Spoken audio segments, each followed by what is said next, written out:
नमस्कार दोस्तों, king global world school YouTube channel में आपका स्वागत है। आज हम लोग बात करने वाले हैं 12th फिजिक्स के बारे में, जिसमें खासकर बिहार बोर्ड के लिए जो बच्चे फिजिक्स में कमज़ोर हैं या तैयारी करना चाहते हैं तो हमसे जुड़े। इसमें कोई बात नहीं, कोई बकवास नहीं, सीधे क्वेश्चन और आंसर की बात किया जाएगा, सीधे प्रश्न और उत्तर पर बात किया जाएगा। यदि कोई डेरिवेशन वाला टॉपिक होगा अर्थात न्यूमेरिकल वाला टॉपिक होगा तो उसके लिए हम अलग से वीडियो बोर्ड पर बना देंगे। हम लोग शुरू करते हैं फिजिक्स। 12th फिजिक्स में 4 चैप्टर पढ़ने हैं मुख्य रूप से। बड़ा बड़ा टॉपिक देखा जाए तो 4 चैप्टर पढ़ना है। पहला पढ़ना है स्थिर वैद्युतिकी, दूसरा पढ़ना है विद्युत धारा, तीसरा पढ़ना है आधुनिक भौतिकी और चौथा पढ़ना है प्रकाशिकी अर्थात ऑप्टिक्स। इसको फिर से सुन लेते हैं। 4 चैप्टर मुख्य रूप से पढ़ना है। पहला स्थिर वैद्युतिकी, इसको इंग्लिश में बोलते हैं इलेक्ट्रोस्टैटिक्स। दूसरा विद्युत धारा, इसको इंग्लिश में बोलते हैं इलेक्ट्रिक करंट। तीसरा पढ़ना है आधुनिक भौतिकी, इसको इंग्लिश में बोलते हैं मॉडर्न फिजिक्स।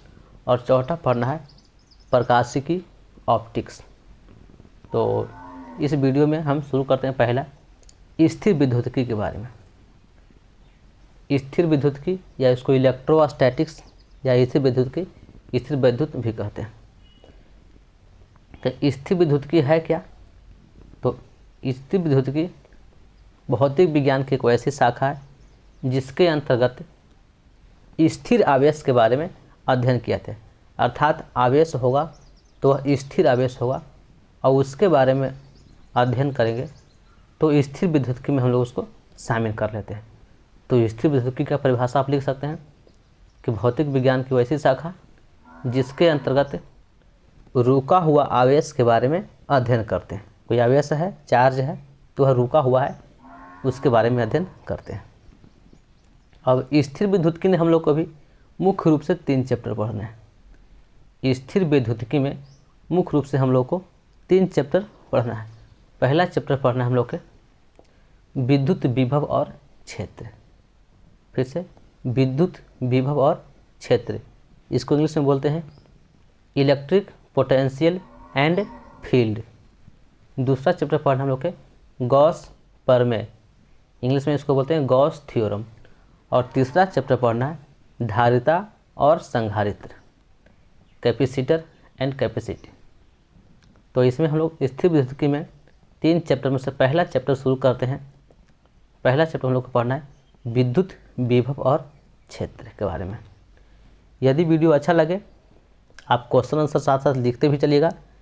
हम कोशिश करेंगे कि पूरा फिजिक्स इसी तरह से आपको समाप्त कर दें। जो बच्चे हमारे हमसे क्लास फिजिक्स में करते हैं उनको छूट गया होगा तो इस वीडियो के माध्यम से पूरा कर लेंगे। या समस्या हो लिखने में भी तो वो कमेंट जरूर करें, हम उसको PDF अर्थात नोट कॉपी व्हाट्सएप के माध्यम से भेज देंगे। तो शुरू करते हैं पहला विद्युत विभव और क्षेत्र में क्वेश्चन और सीधे आंसर, कोई बकवास की बात नहीं। क्वेश्चन बोलेंगे और इसका आंसर बोलेंगे। पहला प्रश्न है आवेश क्या है? आवेश क्या है ऐसे प्रश्न, या आवेश किसे कहते हैं, ऐसे प्रश्न आ सकते हैं आपसे। तो इसका आंसर है आवेश किसी वस्तु का वह गुण है जिस गुण से वह वस्तु विद्युतीय या चुंबकीय क्षेत्र उत्पन्न करता है या पहले से है तो अनुभव करता है। फिर से आवेश किसी वस्तु का वह गुण है जिस गुण के कारण वह वस्तु विद्युतीय या चुंबकीय क्षेत्र अनुभव करता है या उत्पन्न करता है। कोई आवेश है तो उस आवेश के कारण आसपास में विद्युतीय या चुंबकीय क्षेत्र उत्पन्न होगा या पहले से आवेश है तो अनुभव करेगा। इसे हम लोग आवेश कहते हैं। आवेश का खोज के बारे में समझते हैं। आवेश की खोज किसने किया? तो सबसे पहले थेल्स ने बताया था कि घर्षण से आवेश उत्पन्न होता है। लगभग 600 ईसा पूर्व पहले थेल्स एक वैज्ञानिक का नाम था, उन्होंने बताया कि आवेश घर्षण से उत्पन्न होते हैं। जैसे आवेश के बारे में बताएं तो एक अमेरिका के वैज्ञानिक था,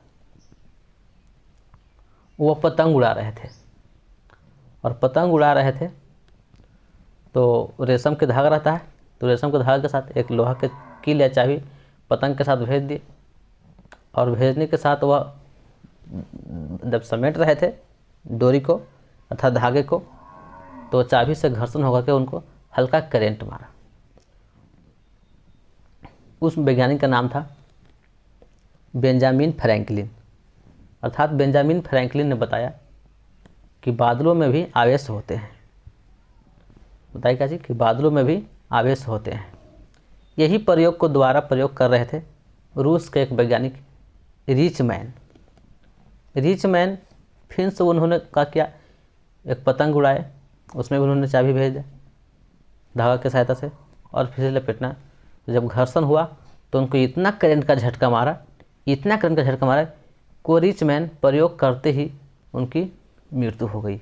अर्थात उनको भी पता चला कि बादलों में आवेश होता है, लेकिन उनको हानि हो गया, लॉस हो गया। तो इस तरह से आवेश के बारे में पता चला।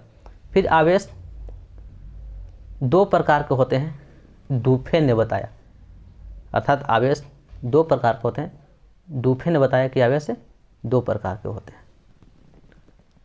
अब इससे अगला प्रश्न आप लोग का आता है, आवेश के गुण को लिखें।